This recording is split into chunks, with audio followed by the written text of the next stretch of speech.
Human rights is, geez, that's a good question. Human rights. Well, that's a tough one. Wow. Права человека.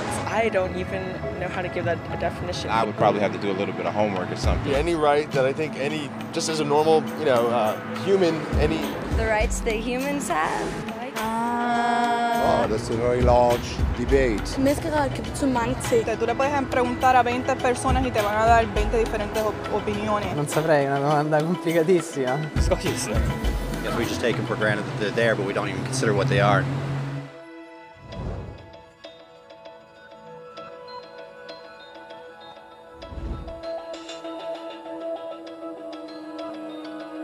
Human rights are the rights you have simply because you're human.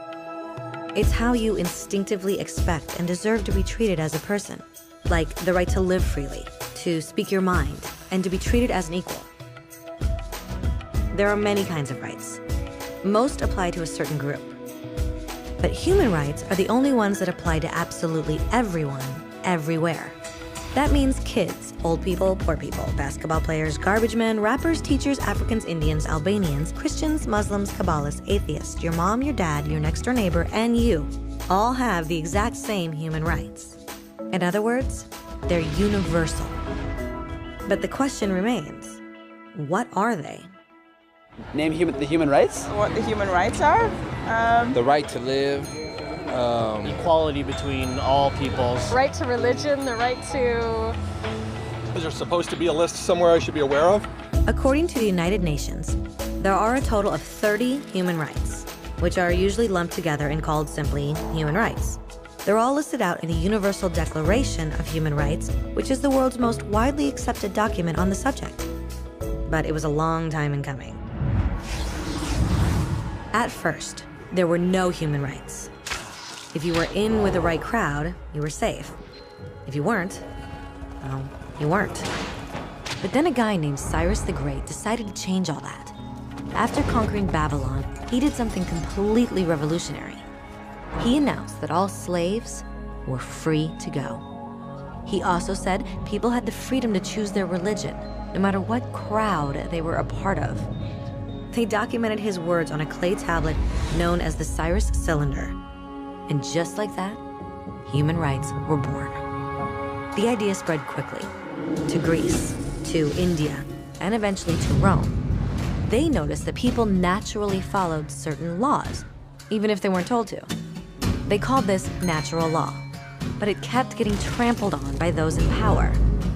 Not until 1,000 years later in England did they finally get a king to agree that no one can overrule the rights of the people, not even a king. People's rights were finally recognized, and they were now safe from those in power. Kind of. It still took a bunch of British rebels declaring their independence before the king got the point that all men are created equal. Which isn't to say he liked the idea, but he couldn't stop them, and America was born. The French immediately followed with their own revolution for their own rights. Their list was even longer, and they insisted that these rights weren't just made up. They were natural. The Roman concept of natural law had become natural rights. Unfortunately, not everyone was so thrilled. In France, a general named Napoleon decided to overthrow the new French democracy and crown himself emperor of the world. He almost succeeded, but the countries of Europe joined forces and defeated him. Human rights was again a hot topic. They drew up international agreements, broadly granting many rights across Europe. But only across Europe. The rest of the world somehow still didn't qualify. Instead, they got invaded, conquered, and consumed by Europe's massive empires. But then a young lawyer from India decided enough was enough. His name was Mahatma Gandhi, and in the face of violence, he insisted that all people of Earth had rights, not just in Europe. Eventually, even Europeans started to agree. But it wasn't going to be that easy. 2 world wars erupted. Hitler exterminated half the Jewish population of Earth in horrifying Nazi death camps. And all told, 90 million people died. Never had human rights been so terrifyingly close to extinction. and never had the world been more desperate for change.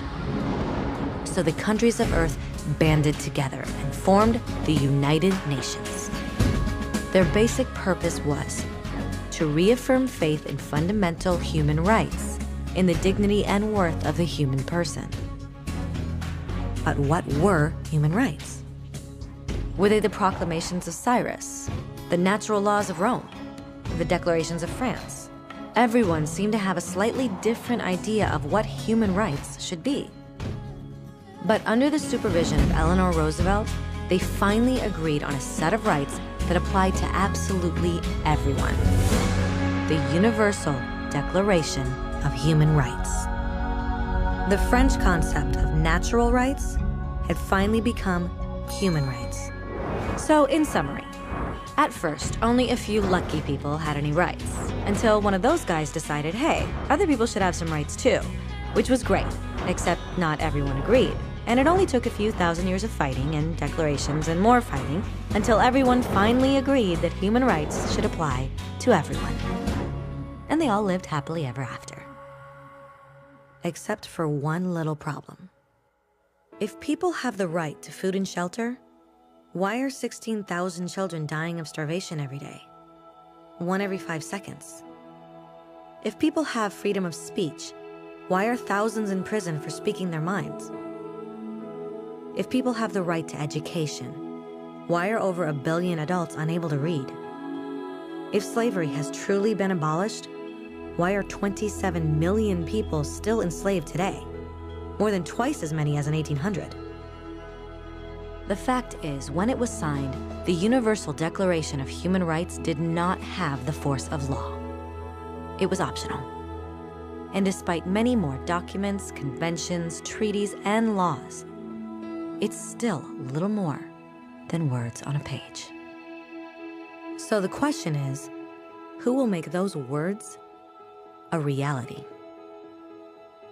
I have a dream today. When Dr. King marched for racial equality, he was marching for rights that had been guaranteed by the United Nations for almost 2 decades. But still, he marched. When Nelson Mandela stood up for social justice in the 1990s, his country had already agreed to abolish such discrimination for almost 40 years.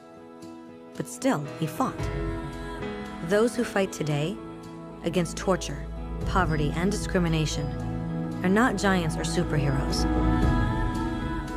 They're people. Kids, mothers, fathers, teachers. Free-thinking individuals who refuse to be silent.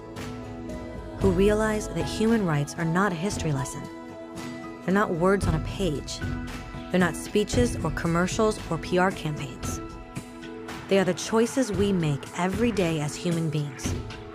They are the responsibility we all share to respect each other, to help each other, and to protect those in need. As Eleanor Roosevelt said, where, after all, do universal human rights begin? In small places close to home. So close and so small that they cannot be seen on any maps of the world. Yet they are the world of the individual person, the neighborhood he lives in, the school or college he attends, the factory, farm, or office where he works. Such are the places where every man, woman, and child seeks equal justice, equal opportunity, equal dignity without discrimination. Unless these rights have meaning there, they have little meaning anywhere.